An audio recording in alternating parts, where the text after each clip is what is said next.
this talk kind of came about because Jen Santiago, our fearless organizer behind the scenes, said, hey, you just tweeted about some hiring you did, and can you get on and talk about how you hire amazing talent and build CTI teams? And as I started thinking about that, I was like, well, how I build my team is based so much on the amazing foundations that Melanie and our amazing talent team have done. And so I wanted to bring her in to give both perspectives, right? You need to have this cooperation between talent and between your CTI team or any team you're on. So Melanie, I think you should have control of the slides. We can go ahead and click through and get started here. Of course, I am now wearing my Red Canary hat, right?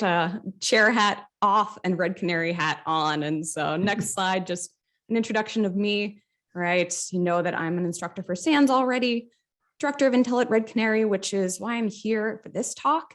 And I'm so excited to talk a little bit about how I built up my team. Other things about me that you might not know, I love chocolate and I counter that with CrossFit. So Melanie, take it away. Balance is so important. Hi, everybody. Thank you so much for having me. I'm so excited to be a part of the presentation with Katie today. So I think the key highlights of myself here with Red Canary is I would call myself a very employee-centric talent leader with 20 years of experience. I've worked with companies of many, many different sizes and scales. And I think that, you know, have fun Googling self-determination theory later. It's kind of the foundation of everything we build. But essentially everything you're going to learn here today from myself and Katie is just what does it look like when you take a very employee talent-centered approach to your talent systems? And it begins with recruiting. So really excited to be with you here today. And here's our agenda, right? We're teaming up. We're going to talk about basically 3 key areas: planning to succeed, defining your expectations, and then actually selecting talent, doing that hiring. Melanie's going to talk from a talent perspective, and then I'm going to talk from a threat intel perspective. So you'll get these same points from 2 different perspectives. One of the things that may surprise you is most of my presentation is about what you do before you ever post a job. Pre-work makes the dream work. And so one of the things that we do here at Red Canary is we really try to take this approach that most of your hiring is actually done before the role is ever posted. So what do we mean by that? If you're going to bring, it's a very competitive market, it's a very competitive field. And if you are going to be competing for top talent, what does top talent want when they come to work with you and they give you the gift of their experience and skill and unique perspectives? They want to know how to be successful. And so in order for us to set our team members up for success, we have to be able to understand as a hiring leader, what do we need in the role? What's the right skill level? What do we expect? How will we measure somebody's success when they join us? How will you know that you made the right hire within 90 days? Who's going to be most engaged in the role? So before you even think of hiring, asking yourself, what career level do I need? How much time do I have to coach and develop this individual? Do I need somebody who's more at a senior level who can really help me develop the rest of my team? And so answering these questions, thinking about your current team makeup before you even get ready to post a role will really help make sure that you find the right talent aligned to the stage of your company, the experience, the level of independence they're going to have, and the level of experience you need to augment your team. So many of these questions that we've got listed here, Katie and I tried to incorporate as many tools and takeaways for you. So we wanted to give you a list of kind of pre-planning questions here to take with you. When you're thinking about how to set expectations, Katie and I thought it might be helpful just to show you some of the things that we do at Red Canary. We think of talent as a system. And so when we think about defining success, we really start at the career level of articulating for every canary, what does your success look like as an individual contributor, as a senior team member, as a principal, and then we do the same thing for the entire leadership track. What that does is it really does help us set and measure expectations. So for example, if I'm hiring a team member, and what I really need for them is to give them very little direction. They've got best practices to pull from. I want to align on priorities and then just set them free to work. Then that's exactly what I want to look for in a team member. But if I hire somebody who's an individual contributor and I expect them to have that level of self-direction, I might not be setting them up to succeed. And I might not have the right expectations as a leader. And so that's what we're talking about. How do you define and measure success? It's when we think of talent as a system. So at Red Canary, we have career level behavioral competencies that we've defined. And that also helps us shift our identity when we're moving through our career track. How do I focus my personal development, right? And so we do a good job of defining that for our team members. We also define expectations for every role within the company. So for example, as an Intel analyst, what does it mean to look like as a senior, as a principal, and how can you make sure that you're advancing not only what you know, but how you're performing and how you're interacting with the team. And I think many of you probably have had that experience personally, where it's not what we know, but it's how we work that sometimes will be successful or maybe get in our own way. And so the ways that we do that with the role-specific criteria, we have dedicated career paths to all of our canaries. We take a lot of time to write our position descriptions. And we also have 30, 60, 90-day plans, which we'll show you in just a moment. And then our compensation model and pay transparency, we absolutely connect every single career level to a set level for pay so that you can see your path and you can see how you'll progress through the entire system. Here's a quick screenshot for you. What do I mean when I say career level competencies? We're talking about behaviors that really help you to be successful. So if you can see our fine print, you'll notice that as an individual contributor, we're defining success. It's really about the actions you're taking. It's about the quantity of work. It's about demonstrating self-awareness, being coachable, being really resilient to change and feedback, learning how to be customer focused. And sometimes that means saying no. And then valuing difference so that we have diversity and inclusion within our team.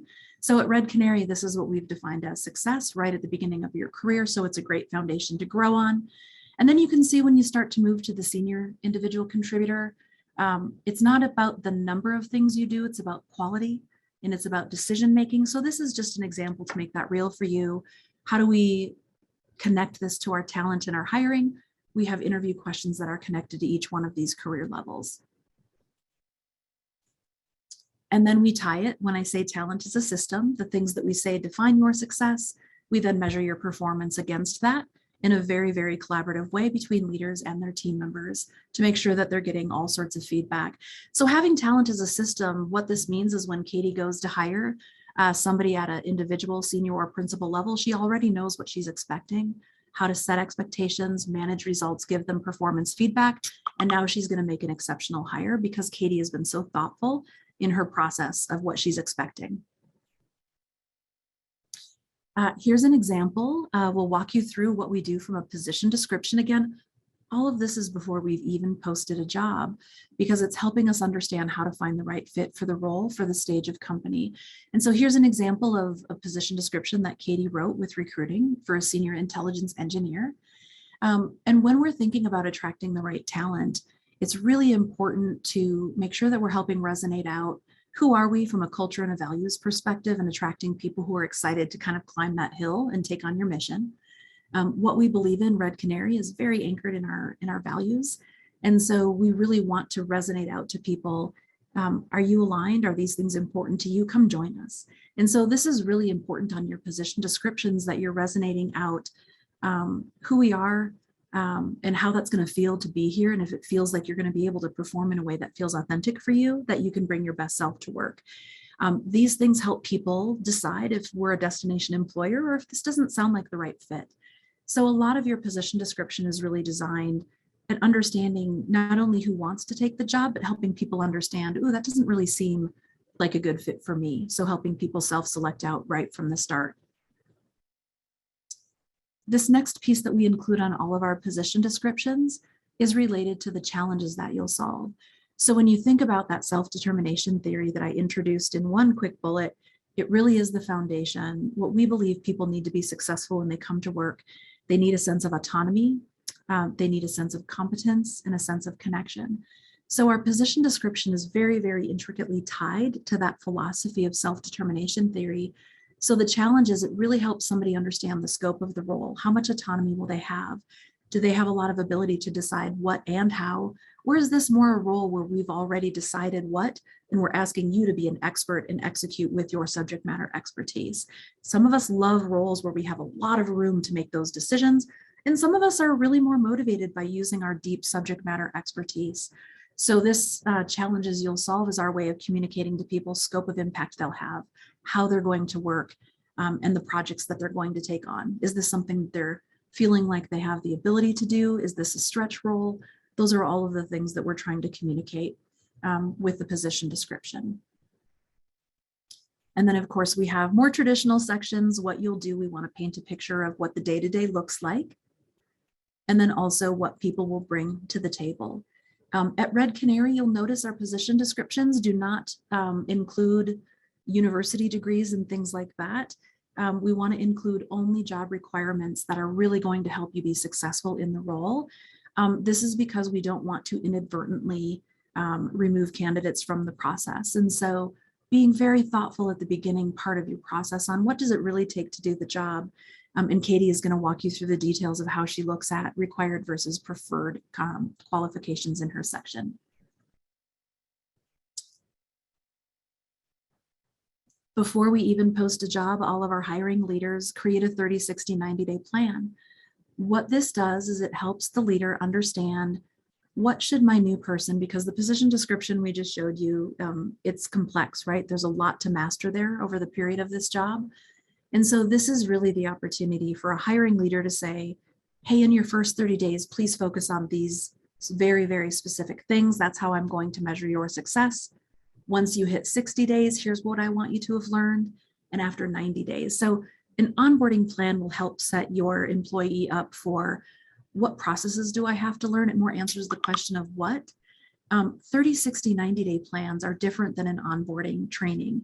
They really say success looks like this. And it's the beginning of a foundation of feedback and growth and development, and just really starts you off with really engaged conversations. All right, so now we're going to talk about hiring itself. We've done all of our pre-work, we've prepared, we know what we expect, we know the career level we're looking for, we know exactly how we're going to measure their success. And so now we have some best practices to share with you around talent selection, right? So when you set up your interview process, we're looking for things like creating interview guides. And so this is where it's really important for diversity and inclusion to measure people against a standard. It really mitigates unconscious bias in the talent selection, development, and promotion process. It's one of the most important reasons that Red Canary looks at talent as a system. Being able to define success, to measure people against criteria, means that we're not accidentally comparing people against our own bias. Many of us will kind of select talent that kind of operate a lot like us. It's called the just like me bias. And so building in diversity into our teams, how we think, how we act, how we perform is so important to our overall success. So at Red Canary, we have an interview guide for every job that we post. It goes through and it articulates who is involved in the interview process. How many steps do we have? What questions are being asked by everybody at the step in the process? I'm guessing that many of you encountered moments where you're in a hiring process and somebody says, hey, will you please join a panel? And you're like, great. And what they do is send you somebody's resume and a meeting invite. And you're like, oh goodness, I don't even know what they've talked about yet.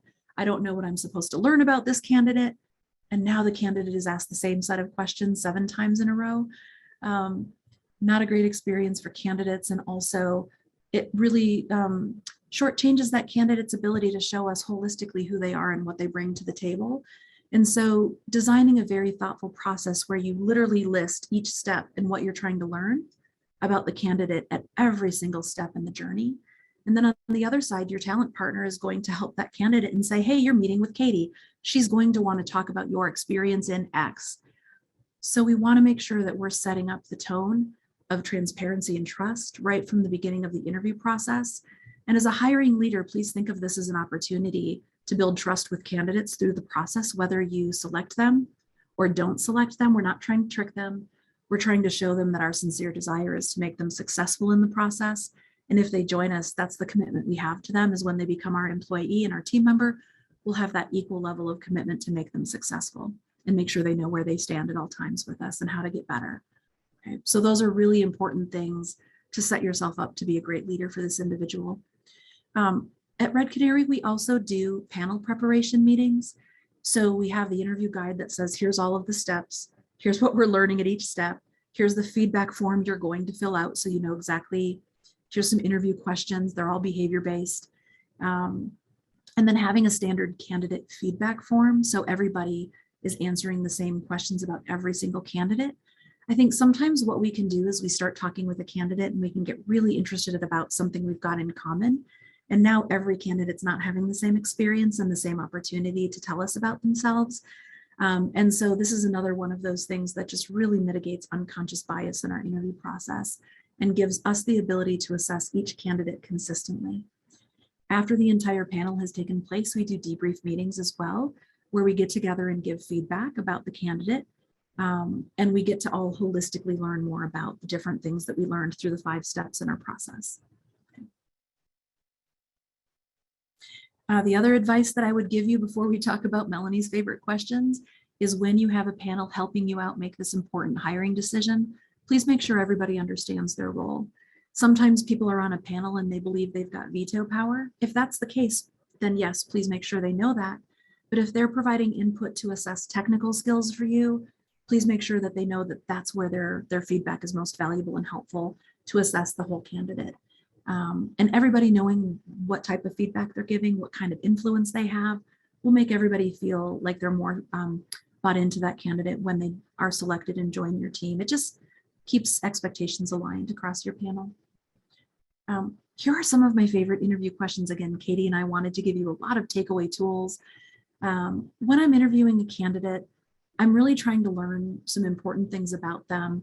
Everybody can learn some new skills. And so if somebody doesn't have exactly what you're looking for from a skill set, understanding these things about their motivators will help you understand if they're going to be coachable and if this is the right opportunity for the stage of career. So here's some of my favorites. I like asking people to reflect on their career journey and ask if there are themes that they notice about their favorite roles, their favorite leaders, the favorite companies they've been with, and how they know when they're ready for a new challenge. So I don't directly ask them, why did you leave the last job? Why did you do this? Because I want to see how self-reflective and self-aware they are. Do they notice that what leads them to leave is when they've learned everything they can learn and they leave on good footing? Do they leave because of conflict with managers? And we've all been there, so that's okay if that's why they left too.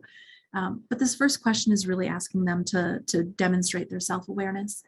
Asking what they're hoping to get in this role that they are not getting now really helps us align. Oh, what they're hoping to get is not actually what I have to offer. I don't think they're going to be really engaged or happy in this role. What's the most helpful feedback that you've ever received? Let somebody share their self-awareness. It lets them show you if they're coachable, if they take feedback, and how much they are invested in their own growth. What advice would you give to me as your future leader? I think sometimes we put a lot of pressures on leaders that it's really up to them to know how to motivate, how to do things for people. Gosh, that's a one-way street, and it's not a two-way relationship, and our relationship should really be collaborative. And so finding out if they are comfortable telling us what they want and need. The stakes are low in an interview, right? They don't feel like they're going to lose their job with us yet. So it's a great time to ask that question. How can I support your growth? And how will you measure my success, right? So you're being thoughtful about creating a foundation for your relationship before they even come on board. You're establishing that this is going to be two-way. We're going to give feedback. We're going to have a relationship built on mutual benefit and success. So those are my favorite questions. I've talked a lot about how we weave diversity, equity, and inclusion. Our pay system is very, very clear and specific. We have criteria for every pay change so that everybody is moved consistently and equitably through our system. It's one of the benefits of having a talent system in place.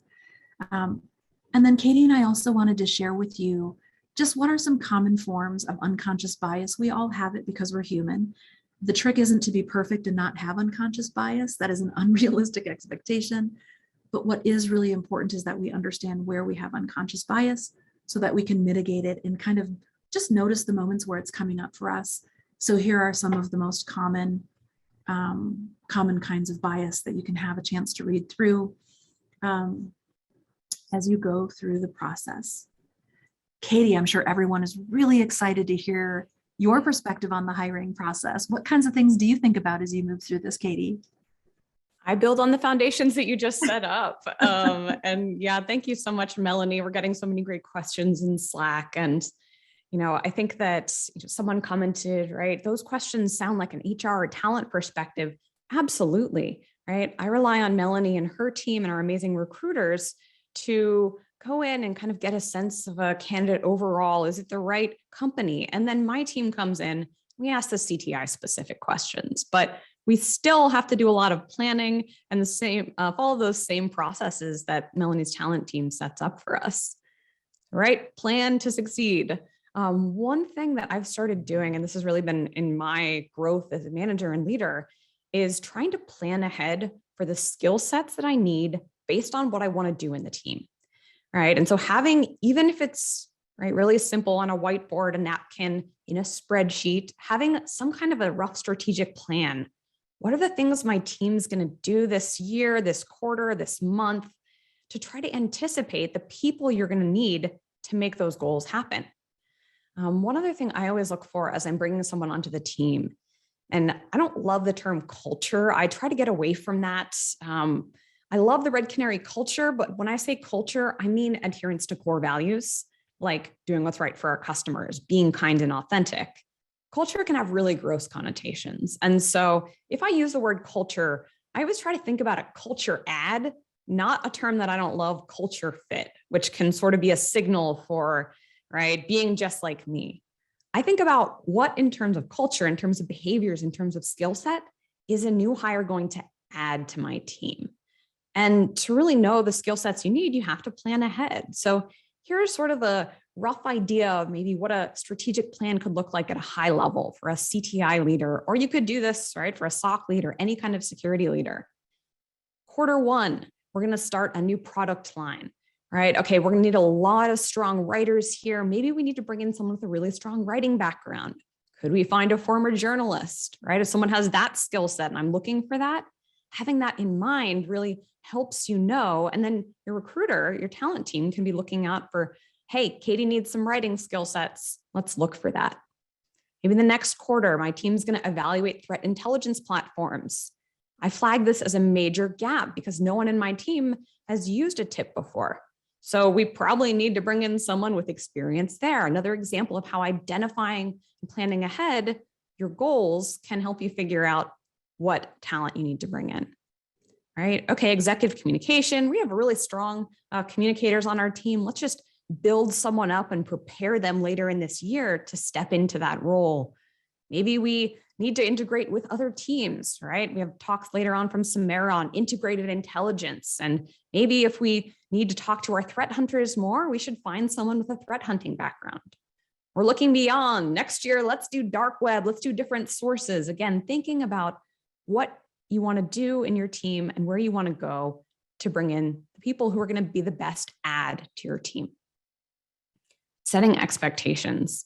I'm such a fan of everything that Melanie laid out in terms of, right, having expectations for different levels and roles.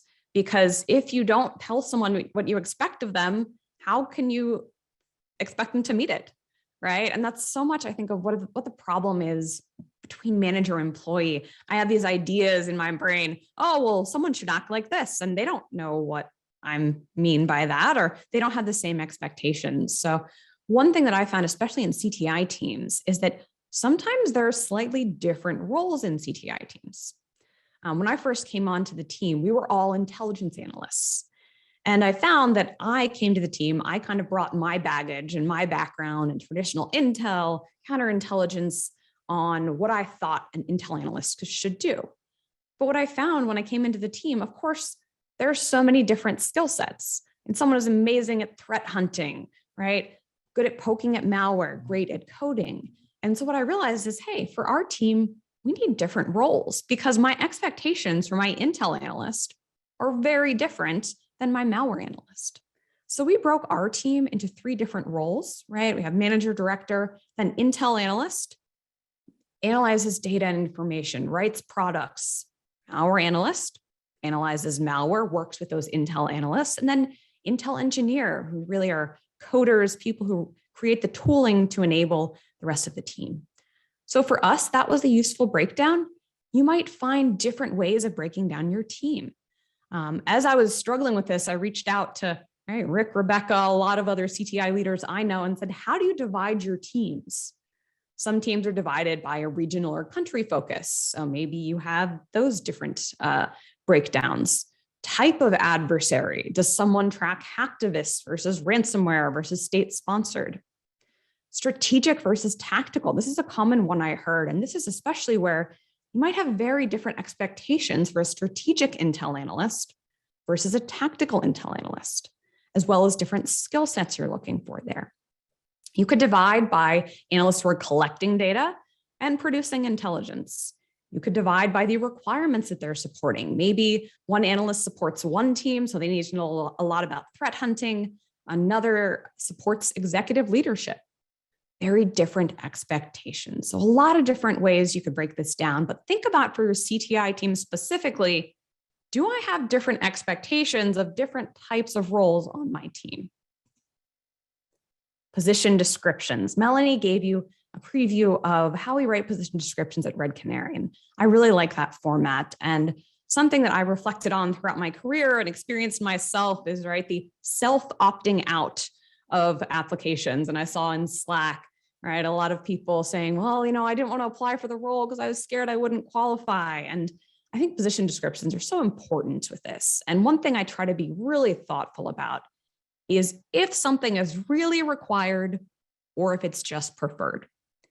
And what I do as a mental check for this is think about, okay, if an amazing candidate walked in and they had so many great attributes and aspects and they could add so much to the team, but they didn't have this one thing, would I still hire them? If yes, then it's probably not a required thing, right? It's probably not a required skill. And as we've talked about, and Lillian's going to be talking about in her keynote tomorrow, diversity, equity, and inclusion are so key in cyber threat intel. And making sure that you have the right required versus preferred skill sets is really crucial to make sure you get a really diverse, broad pool of applicants. Here's an example, right? I recently had a role that's closed now for an intelligence analyst. A requirement, right? What you'll bring, you need to bring an understanding, a general understanding of endpoint, adversary behaviors, and attack. Cool, that's the general requirement. If you don't have that, I don't feel like you can be successful in this role. However, how you got that skill set might differ, right? And so if you have experience working in a SOC or in a DFIR role, cool, that's preferred. That might give you a leg up to have a better understanding to meet that first requirement, but it's not required. Because maybe I have an amazing analyst who's transitioning from being a journalist, like Selena Larson, who talked last year, or one of my team members used to be a professional dancer and she got her master's. She's brilliant. So, right, thinking about what's preferred versus required helps you really hone in on the right talent for your team. Now, hiring itself, right? As Melanie said, and this is something that she and the talent team have helped me understand, is there's so much prep. Honestly, the hiring piece is the easier part. And one of the things that my team does in our hiring for the intelligence team is have assessment questions. Now, I know this is a little bit controversial, and I do this thoughtfully. The reason that I've chose to include assessment questions in our application is that it gives me as a hiring manager and our team a sense of how candidates think, how they respond, how they reason through. The other benefit is on the candidate side. It gives them a sense of the type of work we do because our questions aren't, weird coding whiteboard questions. That's not what our team does. They're based on things we do every single day. So sometimes candidates will look at that and say, hey, this isn't really in my wheelhouse, and that's okay. That gives them a sense of this might not be the right match. I do acknowledge these questions take time from analysts, and so I encourage any hiring managers out there, be thoughtful. Don't give someone something that's going to take 40 hours, but I like to say 1 to 2 hours. And I've had good feedback on these questions, analysts saying that they actually really enjoyed going through. So as we start to come to the end here, right, a couple example questions, right? This is one I have where you present some telemetry from a fake detection and then ask an analyst in no more than a few paragraphs, which is a tough job to be brief, right? Tell us what threats you think this is, what evidence you used to reach this conclusion. What would you suggest someone do if they saw this? What gaps you saw? And right, it's probably not a coincidence. These are all things that you've heard as themes throughout the summit, right? Thinking about evidence, thinking about gaps, etc. So we ask these questions and then present a snippet of some telemetry from a real detection that we have seen. And this is one of the tasks my analysts perform every day is they go into the detections we see and they say, cool, this review report EXE, what threat is this? How could we inform better decisions? Another example question. Many CTI teams get requests for information. All right, so here's an example. A small US bank who's our customer says they're concerned about Pegasus spyware and they want to know, right, what should they do about it? Should they be worried?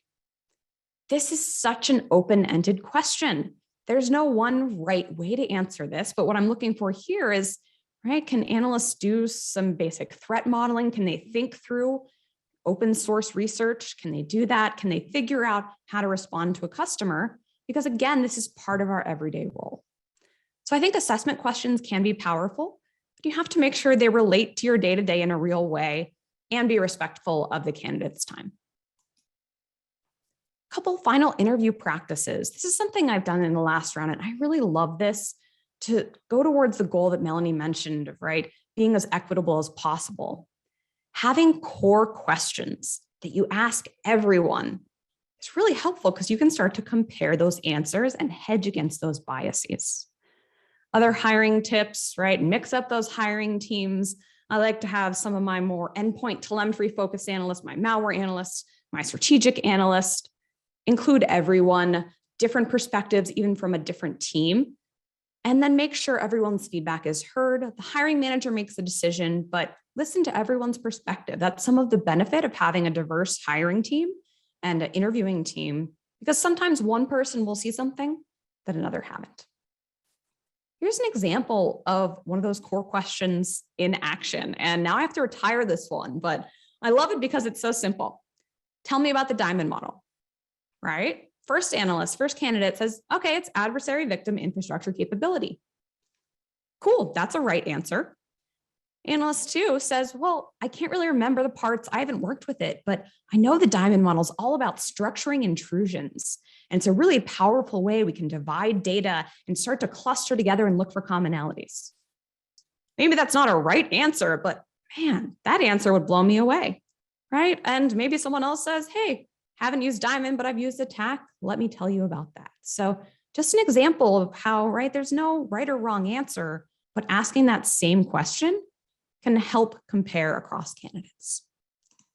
To wrap up, a couple takeaways, right? Hopefully you've learned by Melanie and I being on here together, work with your talent or HR team. I realize that's tougher for some of you than others. I'm really fortunate, but remember that prep work, really key to finding the right talent, setting expectations as well. And if you do all of these things we've talked about, or even some of them, you're gonna have a better chance at building your CTI team. Red Canary careers page, you can find we have sort of a general application. If you don't have we don't have a match right now, you can apply for that and check out the positions and descriptions to see if they're helpful for your purposes as well.